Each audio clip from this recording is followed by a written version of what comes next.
Today I messed up when I learned the language my girlfriend speaks when she gossips with her friends. Posted by you/good surprise gone bad. My 25M girlfriend, 22F, is South African, and her native language is Afrikaans. I've been secretly learning Afrikaans without her knowing. I enrolled in online courses, which I've been using on and off for over a year. My plan was to surprise her and her family with my American Afrikaans when I meet her parents in person for the first time later this year. I never intended to eavesdrop, but learning Afrikaans in secret unintentionally exposed me to sensitive information that my girlfriend shared on the phone with her Afrikaans-speaking friends from South Africa. It was gossip I wasn't supposed to understand, but over time, I did. Here's what I've overheard in the past few months. My girlfriend is planning to surprise me on my birthday by reuniting with her high school metal band and putting on a show for me. She wants to tattoo the names of literally all the Harry Potter spells on her back but doesn't know how to tell me because she's afraid I'll talk her out of it. She casually mentioned that one of the unexpected differences between her glasses and contact lenses is that when she's on her knees looking up at me with her glasses on, my willy looks much bigger compared to what it looks like through her contact lenses. This is why she keeps her glasses on during segs. Ouch. She's convinced that my parents are swingers because, apparently, there are always attractive couples hanging out at my mom and dad's house whenever we visit. She secretly finished the entire series of Better Call Saul without me, even though we agreed to finish it together, so now she's pretending she has no idea how the show ends. She's thinking about canceling the high school metal band reunion for my birthday because she's no longer sure if it's appropriate to team up with two of her exes, who are original members of the band. She expects her dad not to like me. Honestly, I would have preferred not knowing most of this, but there's no way to unlearn Afrikaans. Now I'm cursed with knowing too much while having to pretend I know nothing. Update 4 months later. The following happened since my original post. 1. I asked my girlfriend to marry me in Afrikaans, and she said, ja.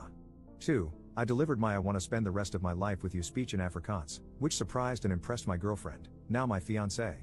3. As soon as my girlfriend became my fiancée, I casually mentioned that I had secretly been learning her native language and had unintentionally been eavesdropping on several phone conversations she had with her Afrikaans-speaking friends about things I wasn't supposed to understand. 4. My fiancée was embarrassed when she realized how much Afrikaans I was able to understand and apologized if she had made me feel uncomfortable. 5. I accepted her apology, even though it was unnecessary, well, except for finishing Better Call Saul behind my back. That was playing with fire in our relationship, almost unforgivable.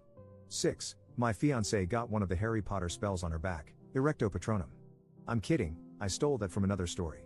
My fiancée is still considering getting her back tattooed. I told her it was her choice, but I advised her to avoid covering her entire back with Harry Potter spells like she's some kind of Death Eater Michael Scofield. 7. My fiancée might be right about her dad not liking me because his expression of disappointment and dread when he heard the news of our engagement was priceless.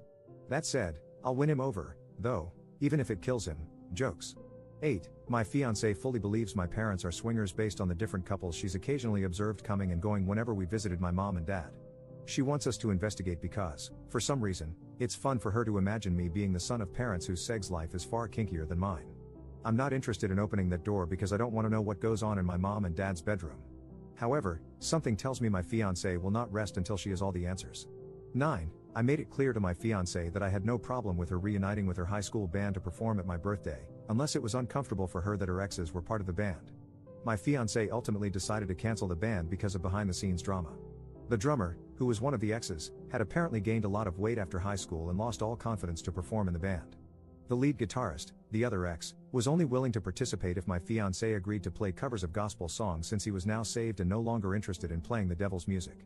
The bass guitarist wanted money. 10. My fiancé still wears her glasses during sex. Second update 17 months later.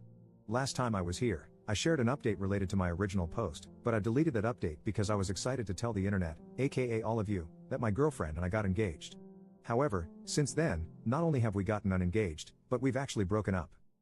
In my original post, my ex-girlfriend, who was still my girlfriend back then, had a wild theory that my mom and dad were swingers just because they always had people at their house.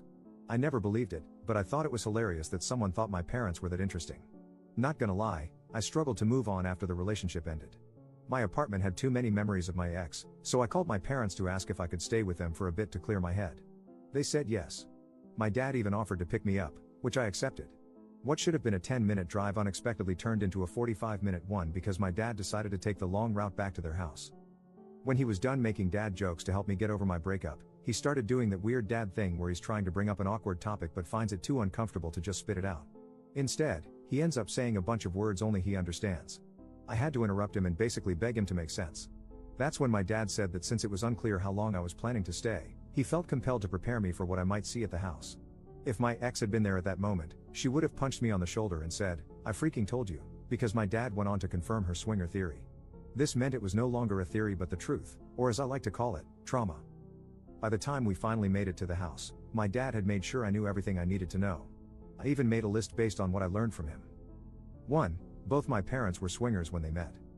2. Swinging was not something they wanted to do while raising kids, so it was off limits when they became parents.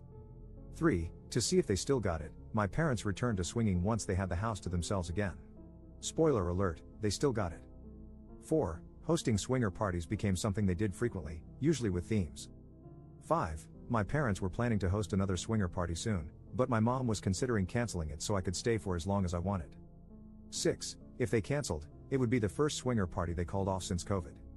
7. The theme for the upcoming party was prom night. I never expected my dad to go so hard in the too much information category, but once he crossed that line, he let it all out. I stayed with my parents for a total of 2 days before it became abundantly clear that while knowledge might be power for some people, for me, knowledge was punishment. My mom, who had no idea I low-key knew she was swinger mom, tried to convince me to stay longer, and she almost succeeded, but I was done with my dad using our father-son bonding time to play guess which one of our neighbors are also swingers.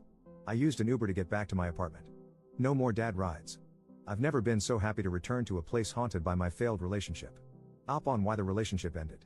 My ex and I broke up because of a tattoo. Her friend passed away, which prompted her to get his name tattooed on the back of her neck. The friend was someone my ex had slept with before she met me. I made it clear to her, prior to the tattoo, that I understood it was her body and she could do whatever she wanted. However, as someone who was prepared to be with her forever, it would be uncomfortable for me to see another guy's name on her body for the rest of our lives, especially the name of a deceased man she had casual sex with. My ex got the tattoo anyway. The tattoo was small and barely visible, that was her defense. But I knew it was there, and that was enough. It was also very visible during intimacy, sorry for the TMI. We argued about the tattoo until we eventually said enough hurtful things that could never be unsaid. Clearly, the tattoo was worth losing me because it's still there, and I'm not.